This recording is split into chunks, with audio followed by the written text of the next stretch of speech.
While there, Baby tricks Michael, taking him into the scooping room. And now, Saku, I'll explain what scooping is. Scooping is something where normally invented as a means of getting the Funtime animatronics out of their sort of metal exoskeleton. On the inside, these Funtime animatronics are sort of a big amalgamation of wires, and in order to get them out of their outer shell that makes them look pretty, they are scooped and the wires are pulled out. However, this isn't designed for human beings. Michael stands in front of the scooper and all of his innards are scooped straight out. He effectively becomes a strange, blobby purple man.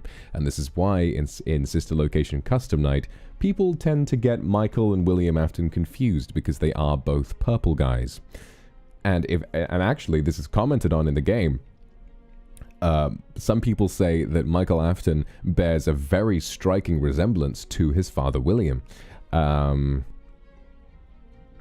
this is even more true considering they both resemble purple guys.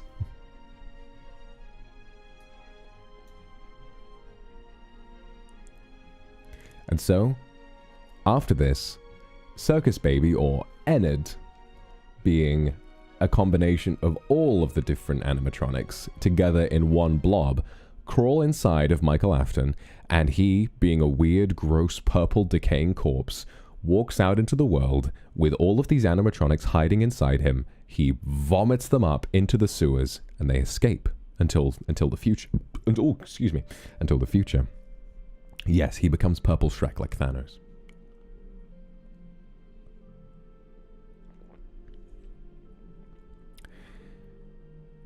However, Michael seemingly dies from this. I mean, wouldn't you? After having your insides scooped out and replaced with animatronics, you'd think he'd die sooner, but no.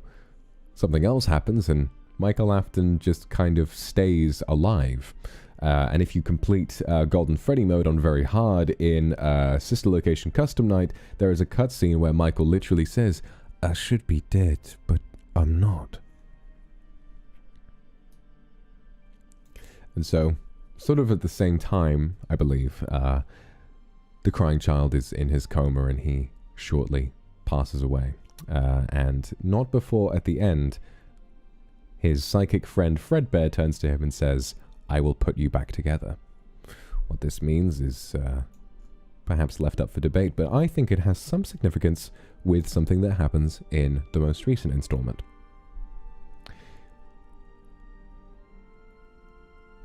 Now let me just quickly read ahead a little bit. Let me check. Aha, okay. So, this is not the spring lock failure that you're thinking of. This is a smaller event, but sort of an ill omen for what's to come. One of the employees working at Fredbear's Family Diner has a spring lock failure. It doesn't kill them. It causes a pretty severe injury, but they survive. And this leads William to realize how dangerous these spring lock suits are.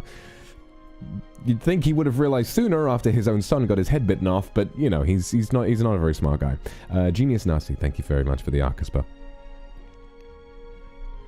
And shortly after, with new technology, Freddy Fazbear's Pizza reopens, and this is the location in Five Nights at Freddy's 2. At this new location, 5 more kids die to the hands of William Afton. He still roams around, presumably in his Spring Bonnie suit with his hand crank in hand, and continues to kill kids, specifically 5 more. And it's then that the Bite of 87 happens. And I'm going to be honest, I don't know too much about the Bite of 87. I don't think it's terribly important. From what I'm aware of, it's just a... Hang on a minute. From what I know, it's a random night guard. I think you play as a random night guard in FNAF 2, and at the end, Mangle winds up taking out a chunk of his frontal lobe. So really, the Bite of 87 is a significant event in FNAF lore because it was mentioned in FNAF 1, but really, it's not all that important. It's just sort of like a random event. Some people think it was Foxy, some people think that it was Freddy himself, as given the rule that you see on the wall in FNAF 1 that says don't touch Freddy, because presumably he was dangerous. But yes. So the bite of 87, a random night guard has his frontal lobe chopped off. And shortly after, sadly, the new and improved Freddy Fazbear's Pizza closes, and the new animatronics, the toy animatronics, are scrapped. Now, I'd like to take a moment to talk about the toy animatronics, because they're very interesting. Somehow in 1987, they had invented facial recognition technology powerful enough that these animatronics would be able to recognize criminals when they see them. This was in place after the original Freddy Fazbear's Pizza closed because, of course, there was a child murderer on the loose and they needed to keep those kids safe. So Toy Bonnie, Chica, and Toy Freddy were equipped with this facial recognition software such that if they recognized the face of a criminal, they would be able to alert someone in the restaurant and the kids could be kept safe. However, this, I think, worked a little bit too well, and this is why I believe, I don't believe the toy animatronics are actually possessed. I think that they just view you as a criminal because their technology works a little bit too well, or perhaps not well enough.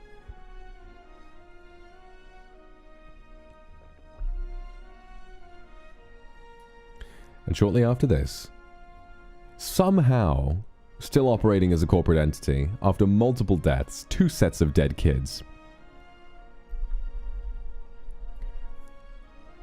Freddy Fazbear's Pizza opens one more time in their original location. So this is back where they originally opened, and this is the location in Five Nights at Freddy's 1. Yes, there were 2 sets of kids, so William Afton killed 5 kids in the first Freddy Fazbear's location, and another 5 in the location set at FNAF 2. Now FNAF 1 happens, and after this, as we know, the FNAF 1 location shuts down. This seems to be a bit of a trend. They open a new Freddy Fazbear's location, and then it closes down shortly after. At this withered, old, cheapened and dangerous location, William Afton arrives to destroy these animatronics. And why does he do this? There is some speculation, but my best understanding is that he wants to, A, get rid of all of the evidence of his crimes, you know, given that the original FNAF animatronics contained the bodies and souls of those children. But like I said, souls, I think that what he most likely wanted to do was to see if he could stop them from coming after him. However, this somewhat backfired, and now there's a very significant event that's about to happen, and I think it's very interesting that the event that we see at the end of FNAF 3 took place in the same year that Five Nights at Freddy's 1 took place.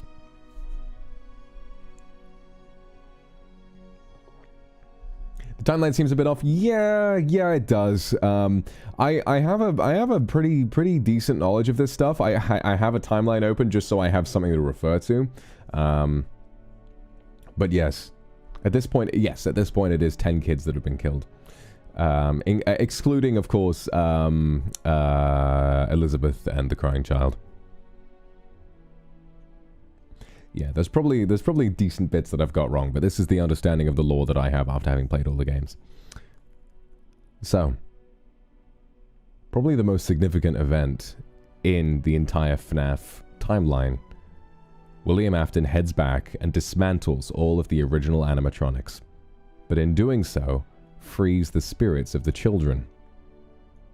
And they corner him in the back room, and terrified and thinking very poorly under pressure, William sees the old Spring Bonnie suit that he always used to wear in order to kill these children. And he thinks, well, of course, I'll ward them off with what killed them. And he runs away and hides inside.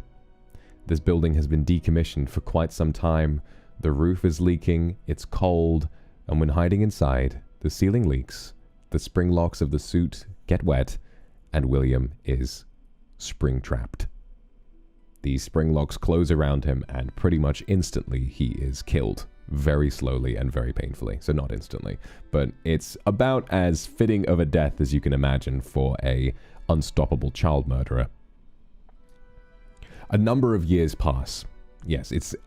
I just want to take a moment to say, I think that Springtrap probably has like the most metal horror movie villain origin I've ever heard. Like, he's so... It's so fucking dark, but also so poetic in a way. You know what I mean? Like, the fact that he spends all these years wearing this suit, and then the suit itself, something that he himself invented, winds up crushing him, and then he winds up with his spirit stuck in it, just like what he did to those children. It's... Not only is it extremely violent in a really satisfying way, but it's also just very poetic in a way. It's like poetry, it rhymes. Simpletic, thank you for the super night. Today's my birthday. Happy birthday, Simpletic. Your name is Min Min. Happy birthday, Min Min.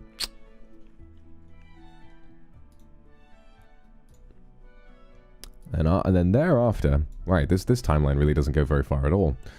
Thereafter, we enter the events of Five Nights at Freddy's 3. FNAF 3 takes place a good while after this. Some people, the year we have this pinned down to is 2023, so technically FNAF 3 hasn't even happened yet. Globefish, thank you for the super. But at the original Five Nights at Freddy's location, a number of years after its closure, stories of these dead kids and haunted animatronics has passed into the realm of urban legend, really. Serena, yeah, I'm gonna be completely fine. I had a really good rest day yesterday, or like I had some really good sleep yesterday. So I think I've realized that one of the reasons why I wasn't getting such good sleep is because my room, like my blinds, don't block out light very well, and because, as you can hear, I live on a pretty busy street. My room was not totally dark, and I wasn't getting a really good quality of sleep. But I recently bought a really good sleep mask, and I went to sleep with it last night, and I slept like a baby. It was amazing, and I feel so energetic today. So yes, I'm probably going to be completely fine to do the stream tomorrow. So yes, we also have to decide what to watch or what to do. Yes, we'll think about it. But anyway, back to FNAF. So this place called Fazbear's Fright opens at the location of FNAF 1. It was used to capitalize on the urban legends of the location that managed to sort of permeate pop culture and be like, oh, did you hear about that place? Yeah, all the kids died there. Ooh. You know, that kind of stuff. And they invent Fazbear's Fright. It's sort of a tacky location. There's, you know, they find a load of old artifacts like old Bonnie heads, old Foxy heads, old arcade machines, and they make it to be sort of something you walk through to get spooked in. However, this was the location where William Afton was spring-trapped. And after he was spring-trapped, the room in which it happened, before he had the ability to move around in that suit, was boarded up. He had been trapped in that room, his spirit locked inside the spring-trap suit with his body mangled and broken on the inside, had been trapped in there for, well, from sort of 1993 to around... Yeah, so for 20 years, he was trapped in that room. And this is, if you've heard the FNAF VHS series, you will have heard the audio of him saying, "Michael, don't leave me here!" That's him banging on the wall trying to get out. So, yes, William Afton's spirit is inside Springtrap, which was the animatronic that crushed his body to death. But at FNAF 3, in Night 2, you hear the phone guy say, or the phone dude, different guy, but both voiced by Scott Cawthon. He says, "We found one, a real one. I gotta go," because they unboarded the side, and Springtrap is now free to go. Now, Michael Afton is still on a mission. He's somehow still alive 20 years, or even longer, 30 years after he was scooped. And he's been going after his father and trying to find him this entire time, trying to undo the crimes that he committed. And it's at Fazbear's Fright that this all comes to a head. Michael Afton shows up with a can of gas and a match, and he burns the entire place to the ground, hoping that his father goes with it. I just want to quickly check something.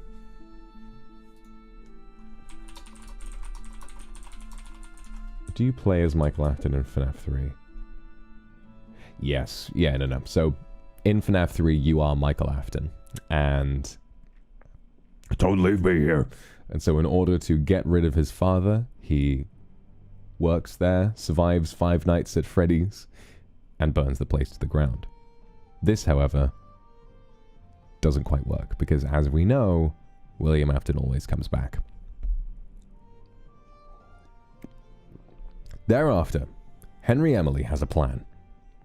Henry Emily, for those of you who've tuned in since the beginning, Henry Emily is the guy who worked with William Afton before he knew that he was a relentless child murderer, and they invented these robots together.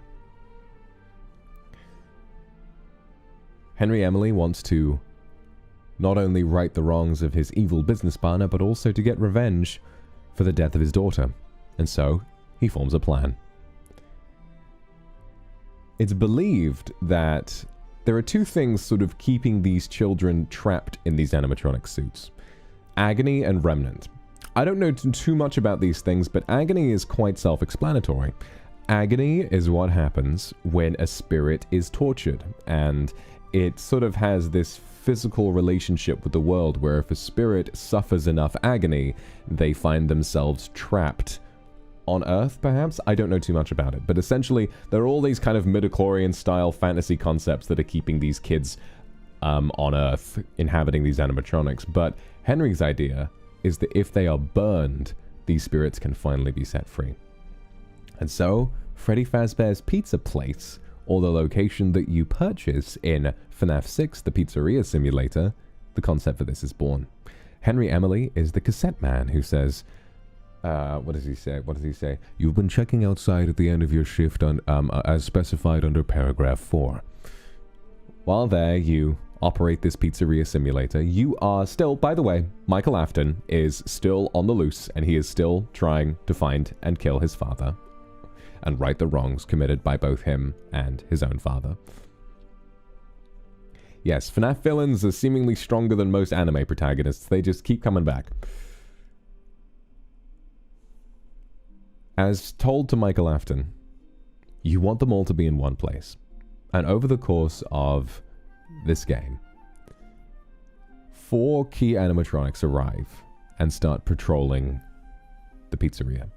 The first is Molten Freddy. Molten Freddy is Ennard, that we mentioned earlier. Molten Freddy is the animatronic that crawled inside of Michael and then was spat into the sewers and had been living sort of incognito for a number of decades. However, it used to be Ennard and is now Molten Freddy because Scrap Baby, or Circus Baby, now known as Scrap Baby, had sort of split off from the conglomerate. You know, whether kicked out or chose to leave, either way. Circus Baby is now her own person, and now being known as Scrap Baby, the scooper from inside her that killed Elizabeth is now this weird, ugly claw hand. So those two are there. Scrap Baby and Molten Freddy. All of the Funtime animatronics in one place. William Afton is also there. In a new form. Some people call him Scrap Trap. He looks a little weird, but he's also there. He's showed up for some reason. And lastly, and perhaps most importantly of all, someone we haven't mentioned for a while. The puppet. Henry Emily knows his daughter well enough, and he has invented this type of an animatronic called Lefty. Lefty stands for something. Hang on, what does Lefty stand for? Lefty stands for Lure, Encapsulate, Fuse, Transport, and Extract, shortened to Left-E, right? Lefty costs $5 in FNAF 6 because Henry Emily desperately wants you to buy Lefty. Lefty contains the puppet, because otherwise there is no way that the puppet can be kept in one place. And so, Lefty is the puppet. These 4 animatronics are the last sort of threads connecting all of this. In FNAF 3, when the location is burned down, the souls of the original 4 are set free.